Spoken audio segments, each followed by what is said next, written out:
नमस्कार प्यारे बच्चों, आप लोगों का बहुत बहुत आपकी अपनी हिंदी की क्लास में स्वागत है। प्यारे बच्चों, आज हम सब रसखान जी के द्वारा रचित रसखान के सवैये के दूसरे सवैये की हम लोग सप्रसंग व्याख्या पढ़ेंगे। दूसरा सवैया पढ़ने से पहले हम लोग इसका वाचन करेंगे। या लकुटी कामरिया पर राजती हूँ पूरे को तजी डारो आठहूँ सी धीनवो निधि के सुख नंद की गा चराई बिसारो रस खान कबू इन आखिन सो ब्रज के बन बाग तड़ाग निहारो कोटिक ये कल धोत के धाम करी लेके कुन जनयू परिवारो। प्रस्तुत सवैया प्रसिद्ध कृष्ण भक्त रसखान जी के द्वारा रचित सवैयों से लिया गया है। रसखान का प्रेम कृष्ण के प्रति इतना अधिक है कि वे संसार के समस्त सुखों और अनमोल सिद्धियों को भी उस प्रेम पर न्यौछावर कर देने की बात कहते हैं। रसखान जी कहते हैं कि या लकुटी अरु कामरिया पर राजती हूँ पुर को तज डारो, कि यदि मुझे भगवान श्री कृष्ण की लकुटी माने होता है बेटा जी छोटी लाठी, अरु माने और, कामरिया माने कंबल, यदि मुझे भगवान श्री कृष्ण की लकुटी और कंबल मिल जाए तो मैं तिहुपुर को तज डारो। तिहुपुर माने तीनों लोकों के राज्य को तज डारो माने न्यौछावर कर दूं। यदि मुझे भगवान श्री कृष्ण की लकुटी और कंबल मिल जाए तो मैं तीनों लोकों के सुख सुविधाओं को उस पर न्यौछावर कर दूं। आठों सिद्धि नवोनिधि के, बेटा जी सिद्धियां कुल 8 प्रकार की होती हैं जो अणिमा, महिमा, गरिमा, लघिमा, प्राप्ति, प्राकाम्य, ईसत्व और वसित्व के रूप में होती हैं।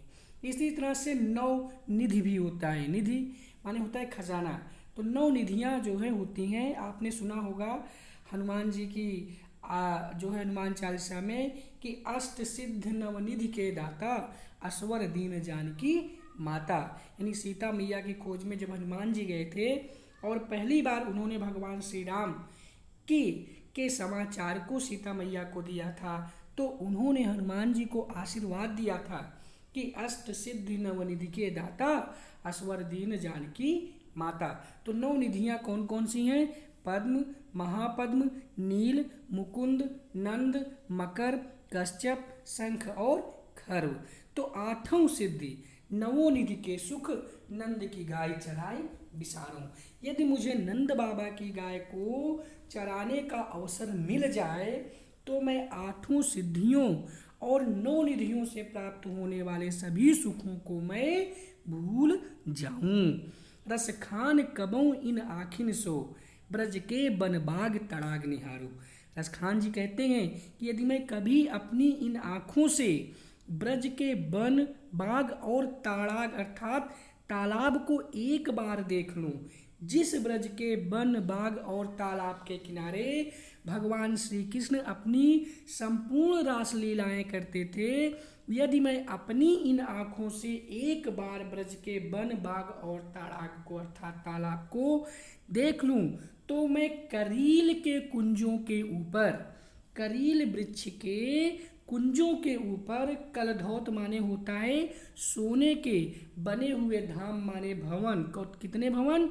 कोटिक माने करोड़ों, अर्थात करील के कुंजों के ऊपर मैं सोने से बने हुए करोड़ों महलों को न्यौछावर कर दूं।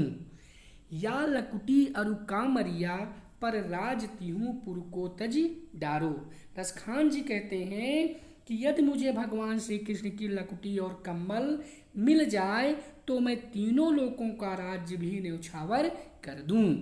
आठों सिद्धि नवों निधि के सुख नंद की गाय चराई बिसारों। यदि मुझे जो है नंद बाबा की गाय को चराने का अवसर मिल जाए तो मैं आठों सिद्धियों और नौ निधियों के सुख को भी भूल जाऊं। रसखान कबों इन आखिन सो ब्रज के बन बाग तड़ाग निहारो।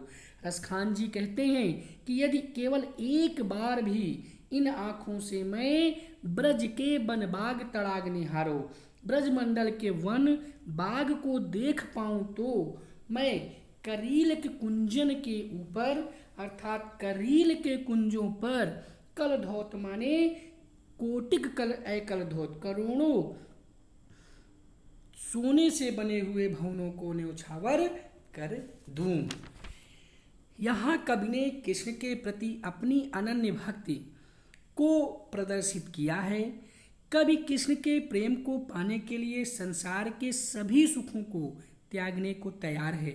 नवोनिधि ब्रज के बनबाग करील के कुंजन में अनुप्रास अलंकार है।